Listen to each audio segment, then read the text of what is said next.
Assalamualaikum warahmatullahi wabarakatuh. Selamat malam. Perkenalkan, nama saya Diwan Cahyanto dari Program Studi Sistem Informasi SI 802. Pada kesempatan kali ini, saya akan memaparkan mengenai materi ujian tengah semester mata kuliah Etika Profesi yang berjudul Etika dan Profesi Insinyur Perangkat Lunak, mata kuliah Interpersonal Skill.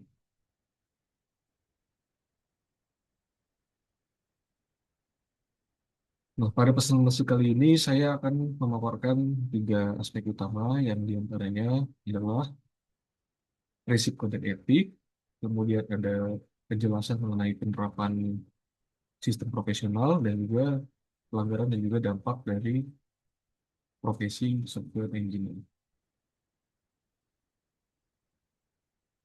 Baik, langsung saja kita mulai yang pertama.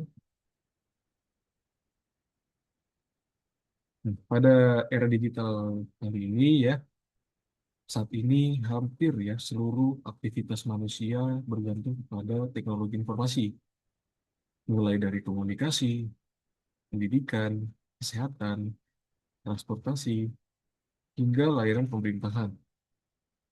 Oleh karena itu, di balik berbagai teknologi tersebut, terdapat peran penting seorang software engineer ya, teman-teman, di mana yang pada profesi software engineer tersebut bertugas sebagai merancang dan juga mengembangkan, memelihara perangkat lunak, dan oleh karena itu juga seorang software engineer ini tidak hanya membutuhkan kemampuan teknis, namun juga harus memiliki tanggung jawab moral dan juga profesional melalui penerapan kode etik profesi. Nah, celah terbesar dalam perlindungan data adalah manusia. Dalam konteks ini adalah pegawai yang turut serta dalam proyek perangkat lunak, yaitu sumber daya manusia, juga memiliki kelemahan dalam mengoptimalkan keamanan informasi. Kutipan ini berdasarkan jurnal dari Novianto dan juga Ujianto tahun 2023, di mana software engineer ini bertugas untuk sebagai seorang profesional ya, bertanggung jawab dalam proses analisis, perancangan, pengembangan, dan juga pengujian, beserta implementasi dan pemeliharaan perangkat lunak. Sementara itu juga seorang software engineer memiliki kode etik profesi, di mana nantinya merupakan perangkat aturan, norma, dan juga prinsip moral yang akan menjadikan pedoman bagi seorang dalam menjalankan pekerjaannya secara profesional dan juga bertanggung jawab. Kode etik software engineer ini pada saat ini di Indonesia masih belum tersedia, namun terkhusus pada seorang software engineer dikembangkan oleh Association for Computing Mechanical dan EIEE, Computer Society, melalui dokumen yang dikenal sebagai Software Engineer Code of Ethics and Professional Practice. Tujuan kode etik ini berfungsi untuk melindungi masyarakat, serta menjaga kualitas perangkat lunak, dan meningkatkan profesionalisme serta menjaga penyalahgunaan teknologi. Nah, dari kode etik tersebut, apa aja saja sih yang harus dilakukan seorang software engineer sebagai kode etiknya? Itu diantaranya adalah perlindungan keselamatan bagi pengguna. Perlindungan ini merupakan suatu hal yang mutlak, di mana seorang software engineer harus bertindak konsisten dengan kepentingan masyarakat, serta mengutamakan kesehatan dan juga keselamatan, serta kesejahteraan publik. Dan kemudian, privasi dan juga data pengguna. Seorang software engineer harus menjaga kerahasiaan data, menerapkan enkripsi, dan juga meminimalisir pengumpulan data pribadi. Pada akses tersebut, terdapat kode etik yang mengatur mengenai aksesibilitas dan juga inklusi, di mana hal ini terbukti untuk dapat mendesain agar aplikasi dapat diakses oleh semua kelompok, termasuk penyandang disabilitas dan juga pengguna antar berbagai perangkat. Dan juga seorang kode etik software engineer harus memiliki transparansi dan juga kejujuran, mana dalam kode tersebut kita harus menyediakan informasi yang jelas mengenai fungsi, batasan, dan juga risiko terhadap sistem pengumuman publik. Lalu seorang software engineer memiliki kode etik dan juga batasan yang jelas oleh antara klien dan juga perusahaan, teman-teman. Di mana yang pertama adalah hubungan profesionalisme yang harus jelas, di mana dalam menjaga batas profesional, komunikasi yang jelas, peran dan juga tanggung jawab, terdokumentasi untuk dapat mencegah salah paham. Nah, kemudian kerahasiaan dan juga privasi. Dalam melindungi data klien, penerapan akses terbatas, serta enkripsi harus dapat mematuhi peraturan perlindungan data. Kemudian adalah konflik, konflik kepentingan, mengungkapkan potensi konflik, serta menghindari keputusan berpengaruh ganda dapat menjaga integritas profesional. Nah, kemudian kualitas dan juga tanggung jawab produk, di mana menjamin standar teknis pengujian, perbaikan, bug yang dapat diatasi secara tepat waktu, dan memastikan keselamatan pengguna.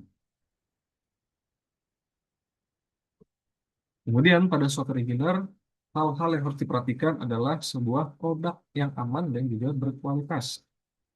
Di mana pada software engineer kita harus dapat memperhatikan sebuah desain yang berorientasi kepada pengguna. Di mana hal ini harus dapat dibangun antar muka yang aman, aksesibel, dan juga sesuai dengan kebutuhan pengguna. Di samping itu, kita harus dapat minimalisir resiko kesalahan dan penyalahgunaan. Kemudian adalah keamanan data dan juga privasi, di mana hal ini harus kita lindungi dengan sebuah enkripsi dan kontrol akses yang jelas, serta kebijakan privasi untuk dapat mencegah kebocoran dan penyalahgunaan data. Selanjutnya adalah pengujian dan verifikasi, di mana hal ini kita lakukan adalah melakukan uji fungsionalitas dan integritas, serta keamanan secara berkala sebelum aplikasi tersebut atau website tersebut rilis untuk dapat kita pastikan mengenai kualitas dan juga keandalannya. Dan yang terakhir adalah manajemen resiko produk, di mana kita dapat mengidentifikasikan nilai serta mitigasi resiko teknis yang etis untuk dapat mengurangi dampak negatif pada pengguna. Seperti itu. Selanjutnya adalah penerapan profesional.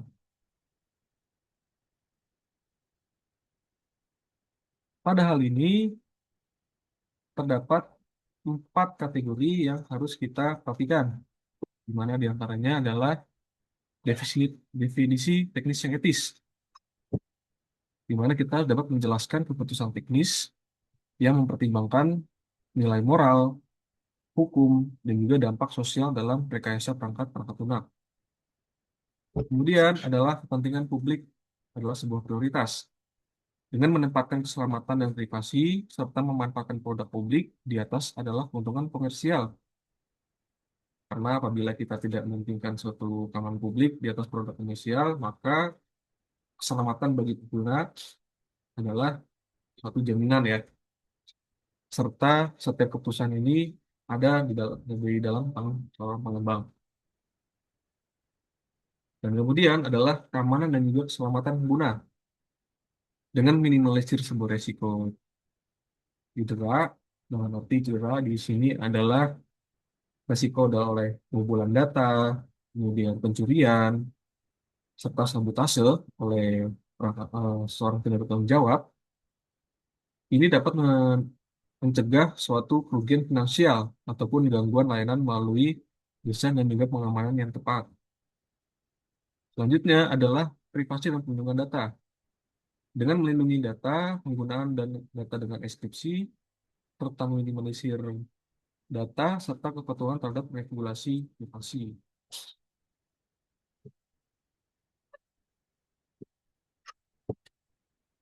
Nah, yang selanjutnya adalah kolaborasi dengan rekan.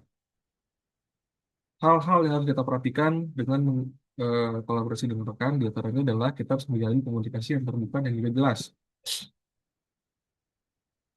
Dengan saling bertukar informasi, serta mengklarifikasi asumsi dan juga transparansi keputusan teknis, ini dapat mencegah minimalisir sebuah miskomunikasi atau mencegah suatu kesalahan dalam pembuatan dokumen atau data. Kemudian adalah pembagian tugas yang jelas dengan menetapkan semua peran, tanggung jawab, dan juga batasan untuk menghindari tumpang tindih suatu tugas, serta ini dapat meningkatkan suatu efisiensi dalam proses kerjasama. Lalu kemudian adalah saling menghormati dan juga profesionalisme dengan suatu menghargai kontribusi, menjaga etika, dan tidak melakukan diskriminasi atau melakukan pelecehan dalam kerjasama tim. Nah, lalu selanjutnya adalah kita harus dapat monitoring dan berbagi pengetahuan. Baik senior maupun junior, kita harus saling berbagi melalui praktis taktik yang terbaik dengan membangun kapasitas tim secara berkelanjutan.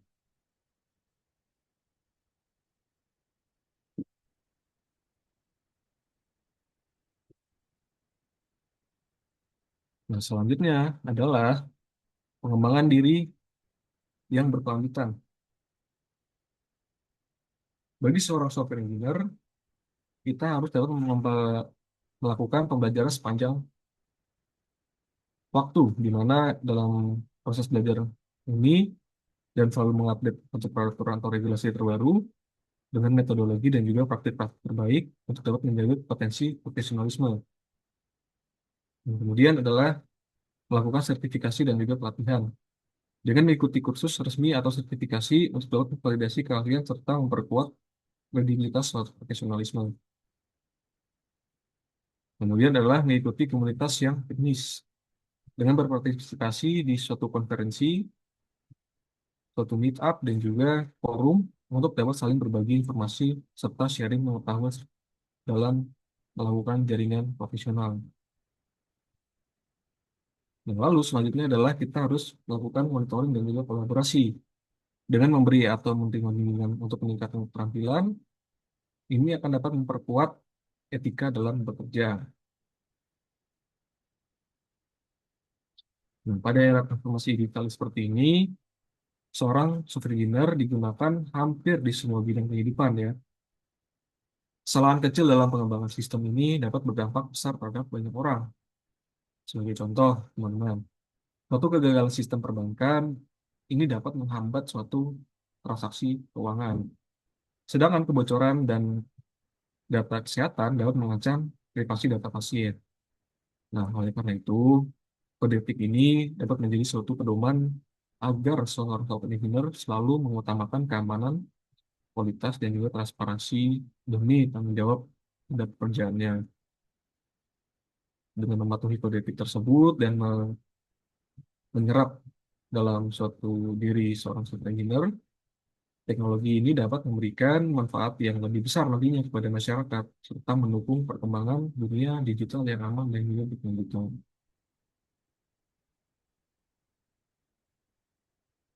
Nah, selanjutnya adalah kita bahas mengenai pelanggaran dan juga dampak dari kode etik.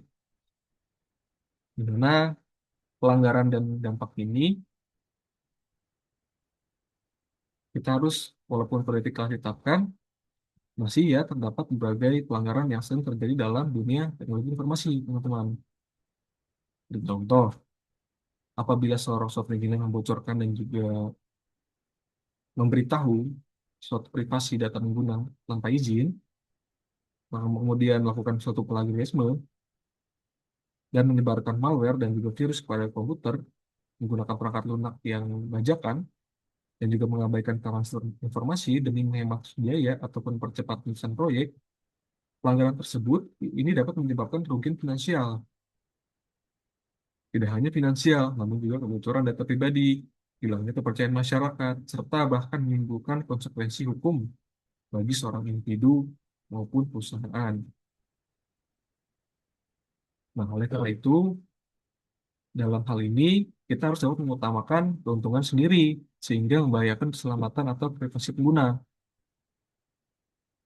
Kemudian, jangan kita membocorkan data rahasia atau menyalahgunakan informasi untuk kepentingan pribadi.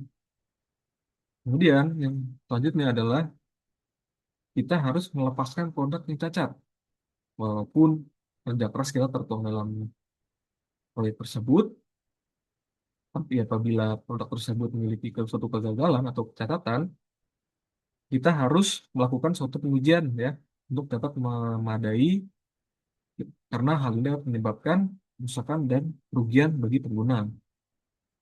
Nah, selanjutnya adalah penilaian profesionalis bias.